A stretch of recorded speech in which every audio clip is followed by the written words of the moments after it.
sa Korea guys, yung mga tatagal na rito sa Korea, minsan ano na nagiging toxic na sila, yung tingin nila sa sarili nila, mas angat na sila dun sa mga baguhan.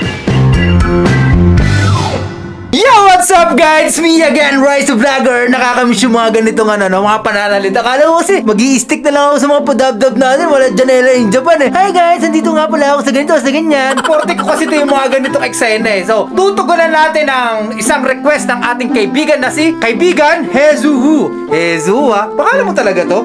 Hezuhu. Ang sabi niya, next vlog nyo po, sana kung magkano nagagastos mo sa pagkain sa tinitirhan bahay at iba pa sa loob ng isang buwan. Salamat po. So ayan, Hezuhu, shoutout sa'yo kaibigan. Sana huwag kang magsasawang suportahan ako sa mga ginagawa nating vlog, no? So ayun, magkano nga ba ang ginagastos ko dito sa kumpanya? Una sa lahat, wala po akong ginagastos. Bakit? Kasi po, libre po ang pagkain ko rito sa company.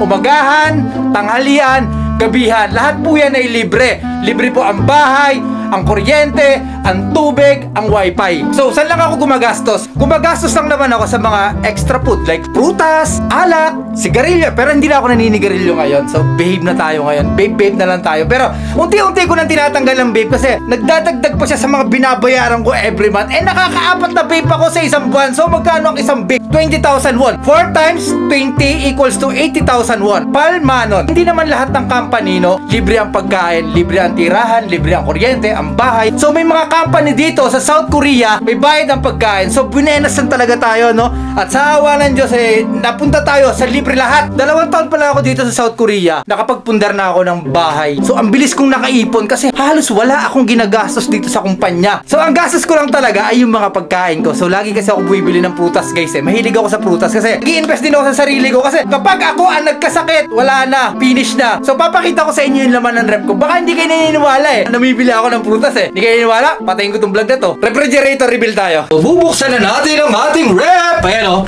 may dragon fruit pa ako dyan. Ayan dragon fruit na lagi ko kinakain. Then meron din tayong mango peach. Peach lang pala. So dito yung manok, mamaya titirahin ko to. So ayan lang yung mga ginagastos ko dyan guys. Yung mga gusto ko lang kainin. Kasi minsan kasi siya, kasi hindi masarap pagluto So meron ako dito yan. Hindi ko alam singha. Tapos singha, ba't naging singha to? So ito kalamansi, minsan nilalakla ko to. Pero minsan nilalagay ko na to sa toyo. Ayan, nagsasojo rin ako tuwing gabi kapag gusto ko magpaantok. So ayan lang yung mga ginagastos ko dito. And then may lychee tayo, may bawang, may sibuyas, ayan. Then may gatas, yan, meron pa. Hindi ko alam kung ano tawag dito So ayan lang yung mga ginagastos ko. Other than that, wala na po akong ginagastos sa iba. And then dito naman tayo sa taas, ayan. May ako dito, may karne. And then may mga, tilapia. Galing Vietnam ba yan? Vietnam ko, pahinaan ko yan So may pusit tayo. Alam naman yung mga ginagawa ko dito. And then naglalagay din ako ng panlagay sa mata kasi laki na ng eye bag ko So ito yung bill ng bill ng mga pagkain kay kuya kasi may pupunta rito na bahala na kayo kung anong yung tawag doon. So ayan, ang utang ko ay Sammanon, 30,000 won. Won lang yan is equivalent to 1,000 pesos lang sa Pilipinas. Tayong buhay na saksi! Simula una pa lang dito sa South Korea, kasama ko na tong gago na to. Siya yung nakakakita sa akin kapag nakahiga ako rito. So mag-hello ka sa kanila. Hi guys! Di ba? Nagsasalita yan Thank you sa'yo Maraming salamat. Hindi naman lahat ng company libre Siguro na tsempuhan lang natin na libre talaga yung company na napuntahan ko. Karamihan sa mga kumpanya rito sa South Korea may mga bayad. So kung papunta ka man sa may bayad, malaki naman yung sahod nun. Hindi kami pare-parehas Hindi talaga. May bayad, walang bayad. Kaya ipagpasalamat mo na lang o nagpapasalamat ako na okay yung company na napuntahan ko. At kung hindi ka naman napunta sa libreng company, okay lang, ipagpasalamat mo na lang kasi napunta ka dito sa South Korea. Malaki ang sahod dito, kaibigan. So, palit na tayo ng senaryo. And 3, 2, 1, peace. Uy! Nice one knock.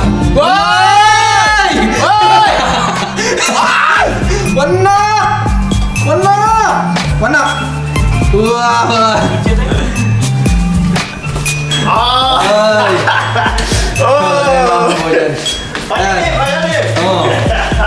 Kasi ilan buya? Penil! Mga Cambodian sila. Diba? Mababait yung mababait naman yung mga Cambodian. So, mas matagal ako sa kanila. Siguro mga pa lang sila.